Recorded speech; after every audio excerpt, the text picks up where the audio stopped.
Hello again, my dear. Oh, what's wrong? Your muscles are a bit tired from all the walking you've been doing while exploring Egypt. Well, I had a feeling this might be happening soon, so I brought something with me.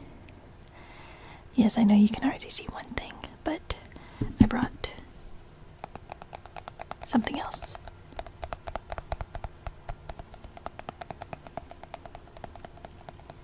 It is a cream of some sort. It helps soothe aching muscles. They actually use it on cows, on the udders of the cows, to help them from being chapped. But it works just as well on human skin as well. The name of it is quite cute. It is called Utterly Smooth. Utterly Smooth. Utterly smooth. So, let me get some of this for you.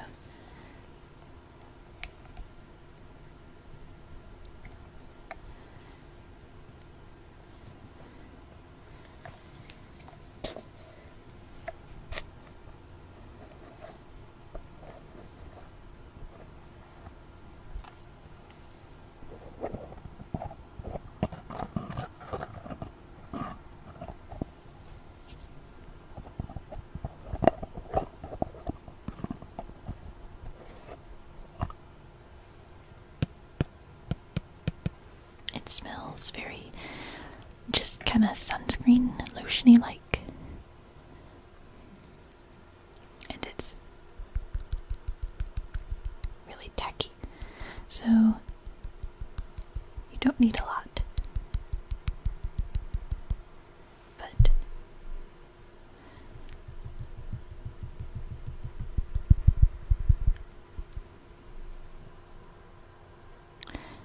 this should be enough. Let me get a little bit more for you, so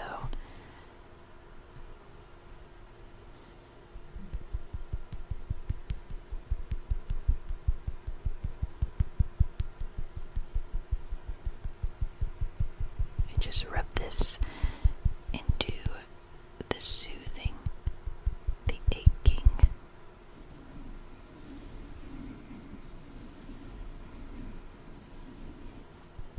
To make everything all better.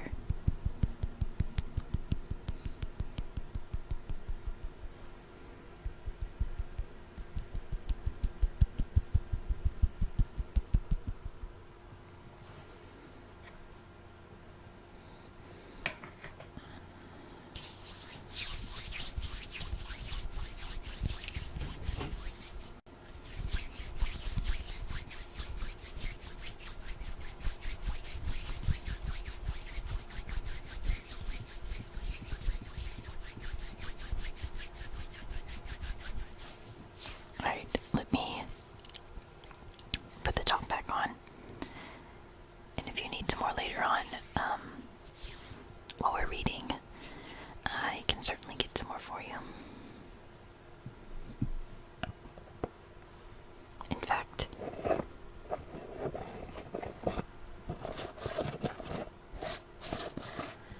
I'll leave it here for to use anytime you wish. Okay. Now for the other thing that I brought. The thing you're probably very interested in. More than just the lotion. I brought some cookies. Chocolate chip. Would you like one? I also brought no milk. I'm sorry, but you're in the desert, so you need to stay hydrated, so I brought some water instead.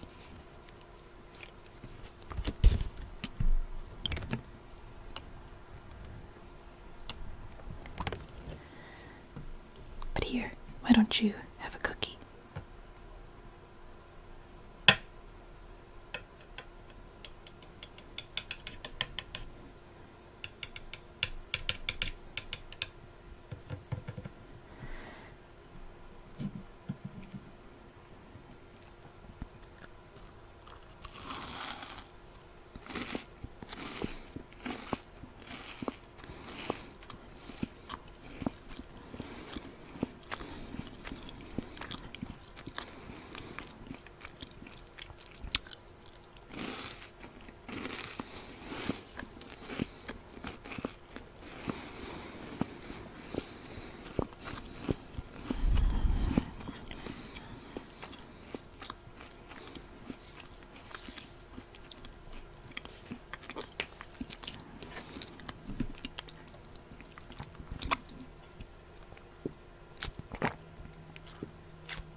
Would you like to start our story time then?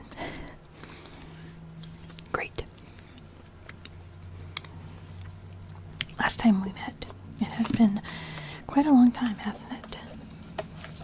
But we finished off the A's. So today we're gonna start with the B's. The B's. Alright.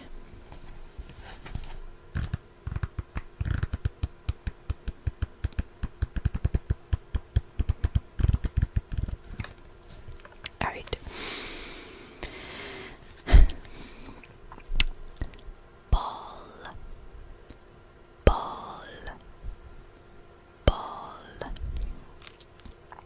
Baal was a Syrian storm god and sky god, often identified with Seth. So that is all that is listed about Baal. And we will hear more about Baal when we get to Seth. I know we have quite a long ways until we get there. So I'm sorry about that. Baba. Baba. Baba. Baba was a fierce and virile baboon god. Baboon god. Which baboons are actually next. Or our next entry, I should say. Baboons. Baboons. Baboons. The dog-faced baboon was an important sacred animal. The male baboon was particularly associated with ferocious gods and lunar deities. Baboons in a group were often dawn gods who helped the sun to rise. Statues and figurines of baboons were placed in temples and tombs from the proto-dynastic period. Onward, a god called Baba seems to have been endowed with the aggressive virility of a dominant male baboon. This deity lived on the entrails of the dead, but could be persuaded to help deceased men to enjoy the pleasures of sex in the afterlife. Another early baboon deity was known simply as the Great White One. He seems to have been a personification of the royal ancestors, but his name suggests that he had a lunar aspect. The lunar gods, Khonsu and Thought, both had baboon forms. Colossal statues of baboons flanked the entrance to Thought's greatest temple at Hermopolis. Initially, this baboon form may only have been associated with Thought's lunar aspect. Later, it was prominent whenever Thought was honored as the god of scribes and writing, perhaps because a baboon's dexterous hands resemble those of people. In a tale from the Greco-Roman period, a magician makes 2 wax baboons come to life and write down 35 good stories and 35 bad stories. A baboon was often shown sitting on top of the scales in which the hearts of the dead were weighed against the feather symbol of truth.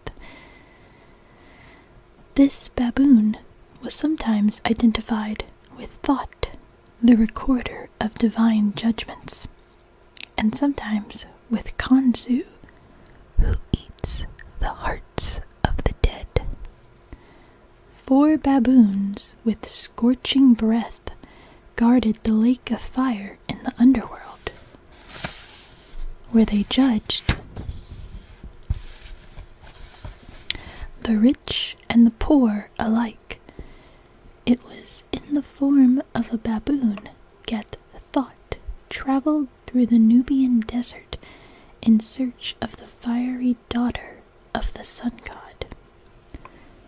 The 8 baboons of the horizon were associated with solar worship. These baboons, sometimes reduced to 4 or 2, were shown standing on their hind legs and raising their front paws to greet the rising sun. The baboons, the souls of the east, praise you when they call out to you at the appearance of your sun disk. The baboons were sometimes equated with the 8 He gods who held up the sky. The separation of earth and sky so that the first sunrise could take place was one of the most important episodes in Egyptian creation story. This cosmic event was repeated each dawn. Wild baboons do stretch and chatter when waking up and moving off at first light. This was interpreted as singing and dancing for the sun god Ra, so baboons were thought to be the first creatures to pay proper religious observances. Baboons were kept as sacred animals in several Egyptian temples. There was a belief reported by some classical writers that the most learned Egyptian priests understood the secret language of baboons. This was thought to be the natural language of true religion. I know you don't really hear about baboons much or think about them when associated with all of the gods, goddesses, and traditions of Egypt. You mostly think of cats, don't you? And we will get to cats. They are coming up, do not worry.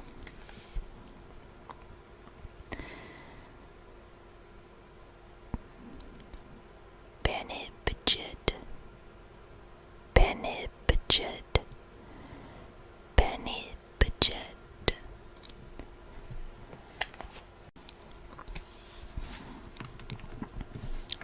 A ram god associated with the town of Mendes, Banebdjedet was the northern equivalent of the god Khnum.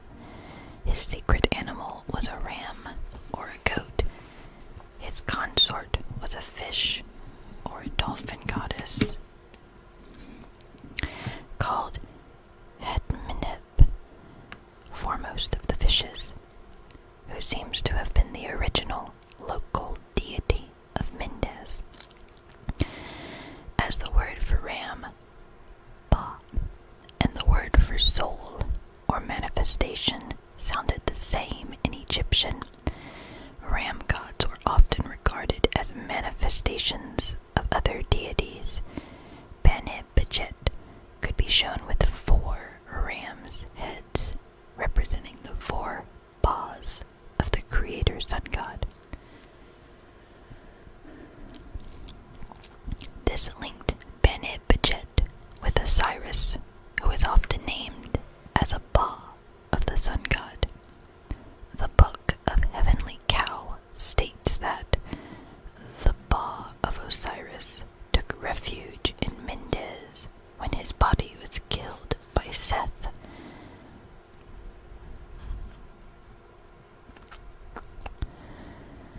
Banebdjedet could also be identified with the first 4 gods to rule Egypt: Ra, Atum, Shu, Geb, and Osiris.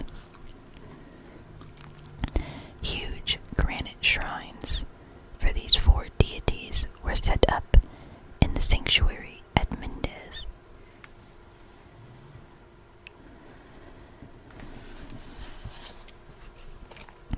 Banebdjedet was not always treated as a form of Osiris. In a New Kingdom story, he is consulted by the divine tribunal. When they order the ram god to judge between Horus and Seth, he diplomatically suggests that they ask the goddess Neth instead. When that fails to settle matters, Banebdjedet proposes that the throne be given to Seth because he is older than Horus.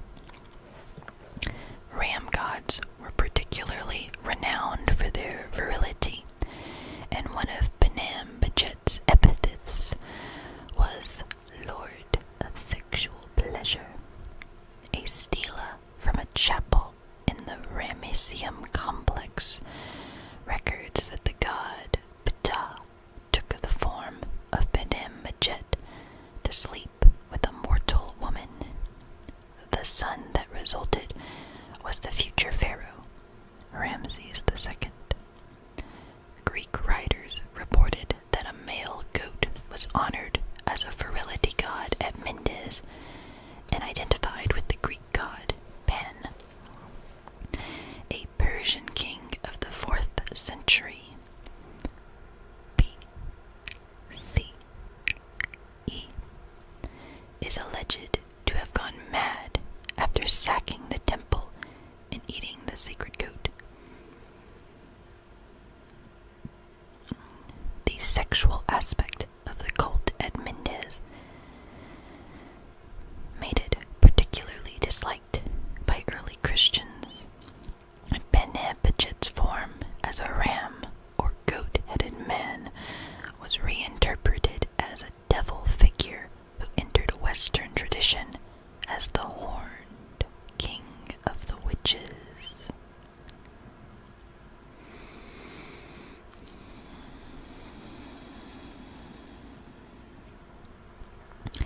Bastet, Bastet, Bastet. Bastet was a feline goddess who mothered the king and destroyed his enemies. Her name probably means she of the ointment jar. Her main cult center was at Bastet in the eastern delta, as the Eye of Ra, who protects her father, Ra. She was the manifestation of the solar eye. Bastet was regarded as both the daughter and the consort of Atum Ra. Their son, Mihos, was a lion deity. Bastet herself was generally shown as a lion-headed woman until the end of the 2nd millennium, BCE, when her cat and cat-headed forms became prominent. From the pyramid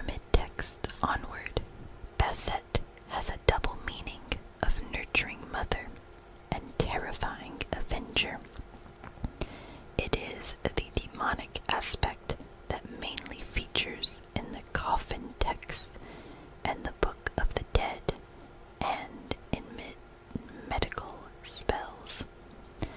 The slaughters of Bastet were said to inflict plague and other disasters on humanity. One spell advises pretending to be the son of Bastet in order to avoid catching the plague. Bastet may be the poisoned cat who is cured by Ra, in a myth alluded to in another healing spell.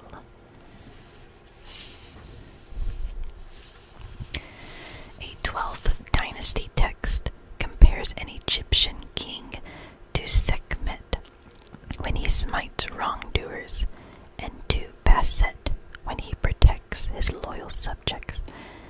The contrast between these two goddesses came to be expressed visually by their lioness and cat forms. Bastet was one of the goddesses associated with the story of the distant goddess, the daughter of Ra, who quarrels with her father and retreats into the desert. She was particularly identified with the form of this goddess, known as the Nubian cat, who could be shown with the body of a spotted cat and the head of a Nubian woman. A god, usually Thought or Shu, persuades the wandering cat to return to Egypt, where she is transformed into a compliant and fertile divine consort. Some scholars have also interpreted this as a myth about the taming of female sexuality. According to the Greek writer Herodotus, however, women were freed from all constraints during an annual festival at Bastet. They celebrated the festival of the goddess by drinking, dancing, making music, and displaying their genitals. The erotic reputation of the followers of Bastet is reflected in a story about Prince Setna, composed in the latter first millennium. B.C.E. Setna encounters Tabubu, the beautiful daughter of a priest of Bastet, and instantly falls in love with her. Tabubu agrees to meet Setna in the house of Bastet in Memphis. Before she will sleep with him, Tabubu makes the infatuated Setna sign a deed, giving her all his possessions. He even lets her kill his own children and feed their bodies to cats and dogs. Setna is about to embrace Tabubu when he finds himself alone and naked on a public highway. It has all been an illusion to punish Setna for stealing a magical book from a tomb. In this story, the irresistible Tabubu may be a manifestation of Bastet herself, playing her traditional role as punisher of humans who have offended the gods. Bastet was always one of my favorite goddesses. In the beginning, it was just because of her cat-like form, but there is so much more. She was always depicted as a beautiful goddess, but a deadly goddess as well.